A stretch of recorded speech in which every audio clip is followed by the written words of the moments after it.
Olá, meus queridos alunos dos segundos anos do Colégio Estadual Almirante Barroso. Estamos dando continuidade às nossas aulas sobre o Renascimento italiano, certo? E nessa aula de hoje, mais especificamente, vou falar sobre as fases do Renascimento italiano. Isso mesmo, já expliquei para vocês o significado do nome Renascimento, já expliquei as condições de emergência desse movimento intelectual, e agora eu vou explicar falando um pouco dos nomes que se destacaram em cada período do Renascimento italiano. Primeiro, vamos começar com o Trecento, isso mesmo, século XIV. Quais foram as principais características dessa primeira fase, do Trecento? Transição da cultura teocêntrica, ou seja, Deus como centro do mundo, para a cultura antropocêntrica, ou seja, o homem agora passa a ser o centro do mundo e de todas as coisas. Nós temos aí o primeiro destaque na literatura. Lembre que o Renascimento ele não se restringe somente às artes, mas também à literatura. Nós temos aí importantes nomes como Dante Alighieri, o autor de A Divina Comédia, um poema épico dividido em 3 partes, Inferno, Purgatório e Paraíso. O Dante Alighieri é muito interessante porque ele é considerado um dos fundadores da língua italiana moderna, porque nas suas obras ele recusou-se a escrever em latim, que era muito comum na Itália, e escreveu em italiano vulgar.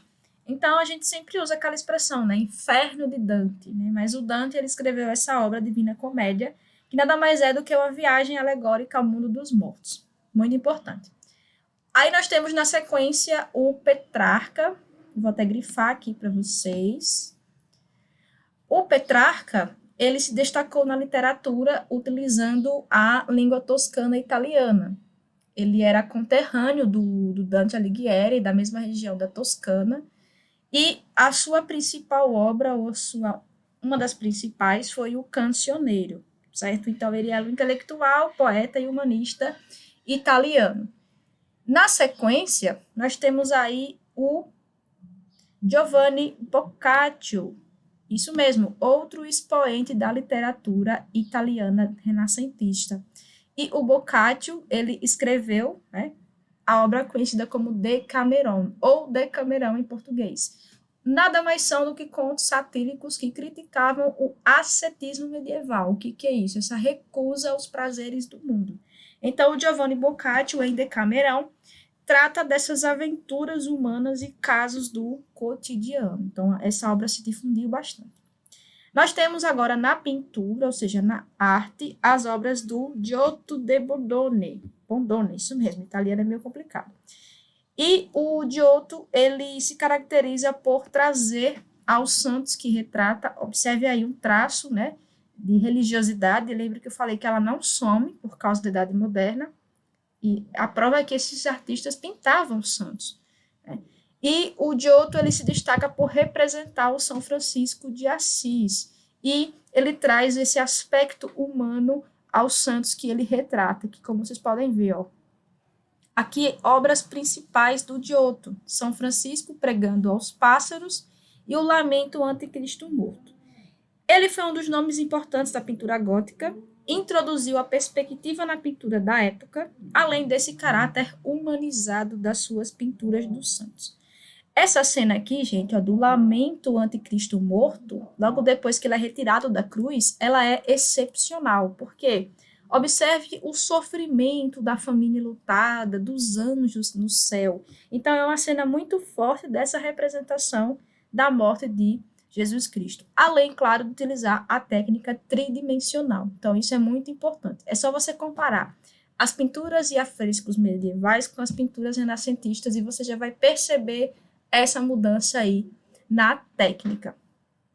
Avançando um pouco mais, nós temos aí o período do Quattrocento, no século XV. E aí nós temos o destaque para a cidade de Florença, temos o Masaccio e nós temos o Sandro Botticelli.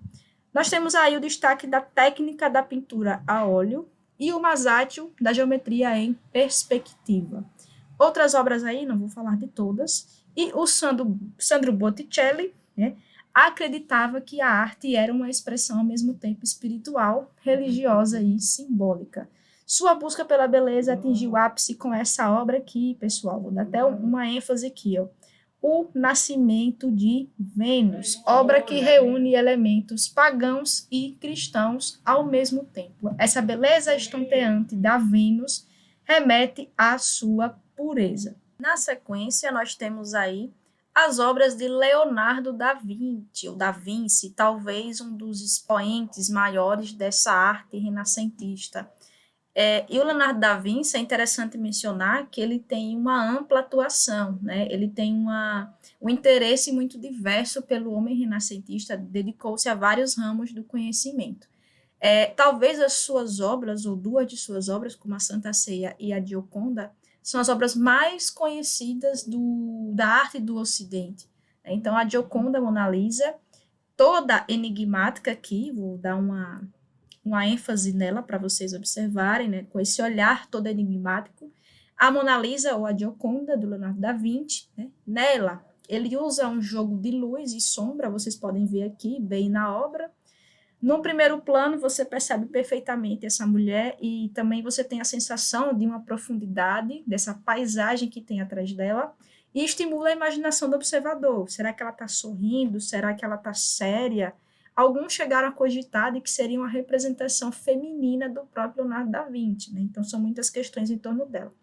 Observe aqui, gente, ó, o detalhe da roupa, das dobras da roupa, essa perspectiva, essa profundidade, o cuidado com os detalhes. E nós temos também a famosíssima obra da Última Ceia. É impossível falar de Renascimento e não falar dessa obra aqui, da Última Ceia. Dando continuidade, nós temos, né, no século XVI, eu já falei do Trecento, do Quattrocento, agora do Cinquecento, ou Cinquecento, como você queira falar. Nesse período se destaca a atuação dos papas enquanto mecenas, ou seja, enquanto patrocinadores da arte e da literatura renascentista. Roma se destaca como sendo o seu principal centro difusor desse renascimento, certo? Na literatura você tem Ariosto, Torquato Tasso, Nicolau Maquiavel, um dos grandes nomes da literatura moderna, e a sua obra O Príncipe, ou seja, um manual de como governar, né, do que o príncipe precisava fazer, abrir mão de paixões em prol da organização do Estado, né, e precisar usar a violência se for preciso, se for necessário. Rafael Sanzio, outro nome também, conhecido como pintor das Madonas, porque ele representa Nossa Senhora, mãe de Jesus para os cristãos, em várias de suas obras. Então, Madonna Sistina, Escola de Atenas, a Sagrada Família. Então, o Rafael, ele pinta obras com esse cunho religioso. O Michelangelo Buonarroti, não podemos esquecer dele também, que é por muitos considerado o gigante do Renascimento. Foi pintor, escultor, responsável pelos afrescos da Capela Sistina, que é muito conhecida em Roma, né, que nós temos algumas de suas obras, Moisés, Davi e Pietà. Essas obras, elas representam passagens da Bíblia, né? Vou colocar para vocês aqui na tela a imagem da Capela Sistina, do quanto ela é linda, né? Dando sequência, nós temos aqui, ó, como vocês podem ver, obras do Rafael Sanzio, de outros artistas importantes, a criação de Adão, Pietà, Moisés, Davi, as esculturas que eu acabei de falar do Michelangelo Buonarroti, certo? Então, é importante que a gente sempre lembre das características, né, e do que cada autor representou para o seu período. Vocês estão vendo aí na tela a imagem da Capela Sistina. E quem encomendou essa pintura, essa decoração no teto e nas paredes da Capela Sistina foi o Papa Júlio II, entre 1537 e 1541. Né? Então, Michelangelo ele fez esse magnífico trabalho aí na Capela Sistina.